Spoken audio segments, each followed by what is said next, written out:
I rolled the window down. And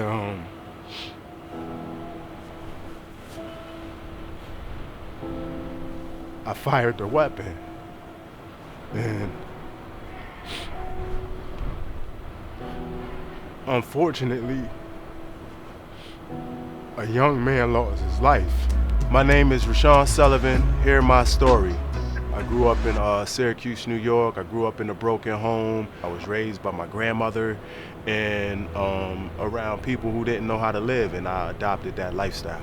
My grandmother, she never really had control over me because she was in a wheelchair. So I didn't have nobody to watch over me. So it was easy for me to roam out into the streets in the neighborhood because I didn't have no guardian. So I was easily introduced into the streets. So at the age of 9, I had started committing crimes. I actually robbed a bike store at the age of 9. I got caught for it.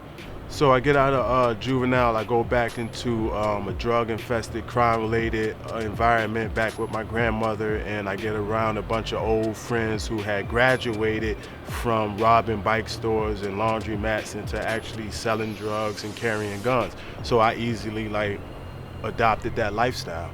So on November 25th, 1997, a friend of mine came to me in our neighborhood and told me that a young man wanted to fight me. In my egotistical ways, I accepted the challenge, and me and a couple of my friends from my neighborhood went over there so that I could fight the guy. Me and the guy started scuffling, and a friend of his came out with a bat in his hand, and the bat had nails in it. And when I saw the bat, I became furious. I felt like he was bringing a weapon in the equation, so I wanted to bring a weapon in the equation. So I had went into what we call a cut, and I had grabbed the weapon that I had purchased off of the street, which was a MAC-10. And I told my friends them to let's go back over to the neighborhood where these guys were. My friend pulled over, I jumped out of the car, and I started firing the weapon. Fortunately, wasn't nobody shot at this time. We left that scene and we went to my friend's house and we started drinking, smoking, and playing pool and stuff like that. We was there probably about 4 hours. We left there because I was getting tired and stuff like that. I wanted to go back to the neighborhood. We decided to go down this route, which is called South Salina Street.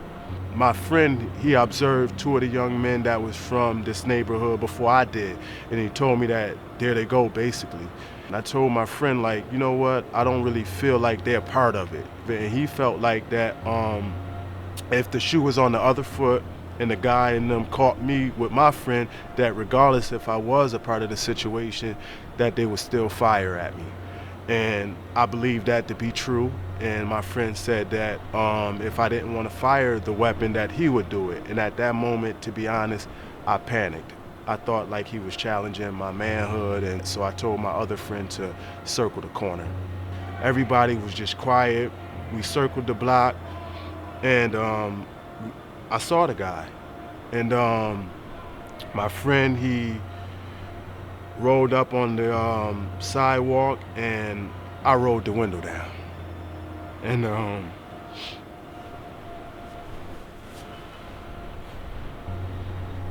I fired the weapon, and unfortunately, a young man lost his life.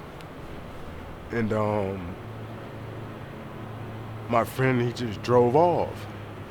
The man was on the ground. I never really questioned whether or not he would lose his life or anything like that.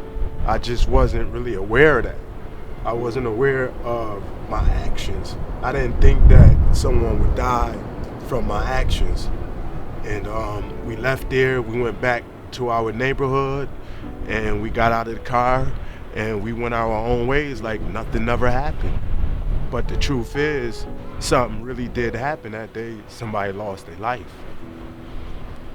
When I turned myself in, they had told me that I was being charged with murder in the second, and they arraigned me, and the next day I was in front of a judge, and he was basically telling me that I was being arraigned for murder in the second. My life in prison was early on was very hard. My first 7, 8 years was very lonely.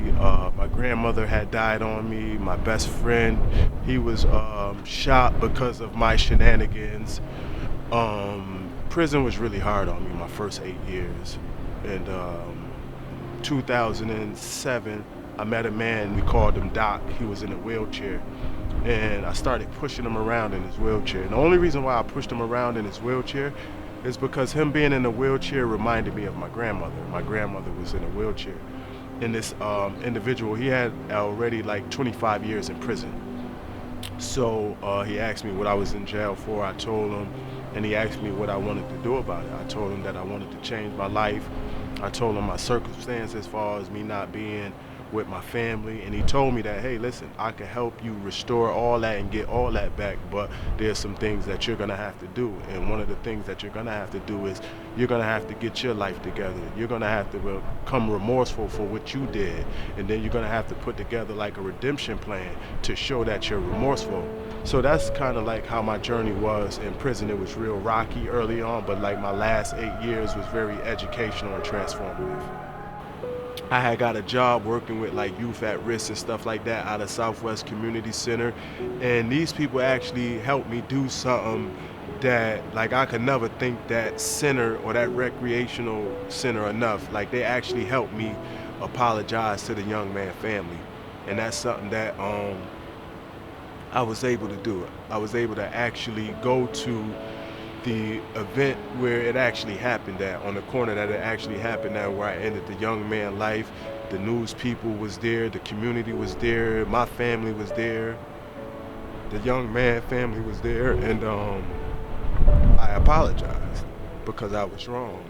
And that probably was like one of the most difficult times of my life, to be able to sit in front of that man's family or stand in front of his family and actually apologize to them, to let them know that I hurt y'all, and not even really knowing what to expect.